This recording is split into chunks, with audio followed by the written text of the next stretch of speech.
This film seeks to explore the remarkable story which connects a young English girl living in Paris at the turn of the last century with the horrors of the Franco-Prussian War of 1870 and one of the world's greatest paintings, Renoir's Moulin de la Galette.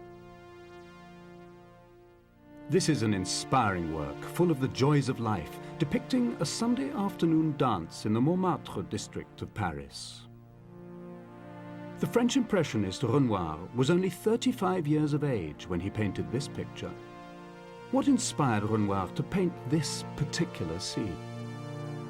Some of the characters in the painting were undoubtedly friends of the artist. But who is this central figure? Many eminent art and social historians believe that she was a local girl whom Renoir used in several of his paintings. Others express an alternative view and suspect that she was a girl from Huddersfield, an industrial town in the north of England. Who is she, and how did she come to be in this famous painting? I believe it was Molly Grimshaw. Je pense que cette fille venait effectivement. I think the woman did come from Huddersfield. I think it was Molly Grimshaw. Molly Grimshaw is the girl sitting down in the painting. Well, I think it's Molly Grimshaw. It all depends on what evidence you have. I believe it has a certain, how shall we say, verite. Could this young girl have been from Huddersfield? David Birtwistle is a world-renowned art historian at the local library. I believe that there used to be a diary in the archive here, as well as some letters which were sent from Renoir to Molly. Is the diary still here? I'm afraid not. When was the last time it was seen? Around 1910. It simply disappeared.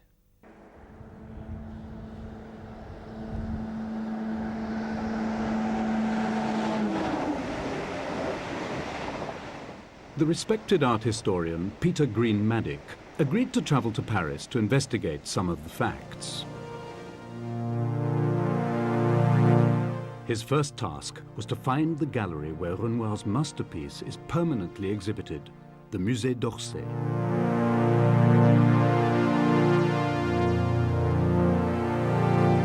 He was hoping to interview the director of the gallery about the relationship between Molly and Renoir, and to clarify some of the myths behind the work, in particular, the idea that Renoir had to bribe all the girls in the painting with new hats before they would agree to work for him.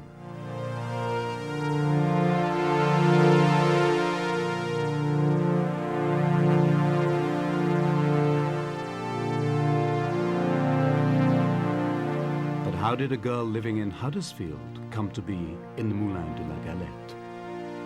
Molly Grimshaw was born early 1850. Daughter of a cleric, at her 21st birthday, she met and later married a local artist, Jack Horton. Not a very good artist, a man obsessed with steam trains, became a painter of steam trains. One day there was an accident with the 12:30 Manchester to Leeds. He was painting a landscape, suddenly fell off the bridge under the train. Rather a dreadful end for him. I suppose so. Don't think the passengers would have been too pleased about it. A body on the line would have made the train late. Quite an irritation at the time. Was he a great loss to Yorkshire art? No.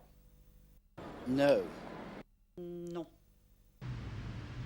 Currently researching a new book at the American Embassy in London is the distinguished art and social historian John F. Pinkerton. Did he think Jack Horton was a loss to Yorkshire art? Quite possibly. His view of steam engines as a metaphor for life have a certain fascination.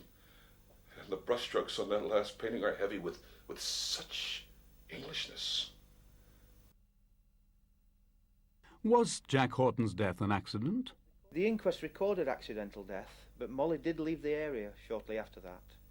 There were rumours about her inheritance. This would be around 1874. She sold a house and became a woman of independent means.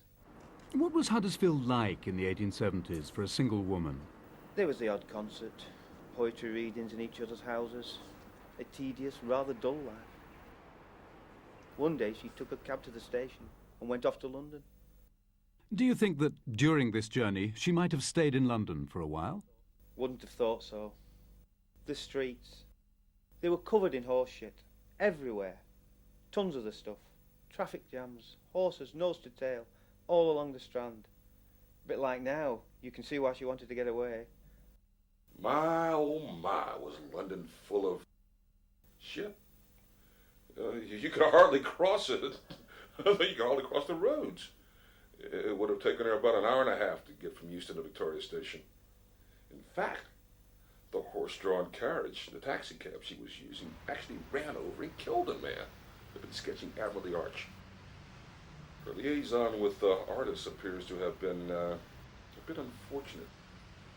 Also, what she would have seen of London would have been, how shall I put it, dull, very, very drab. Reluctant to return to Huddersfield, Molly took the boat train from London to Paris.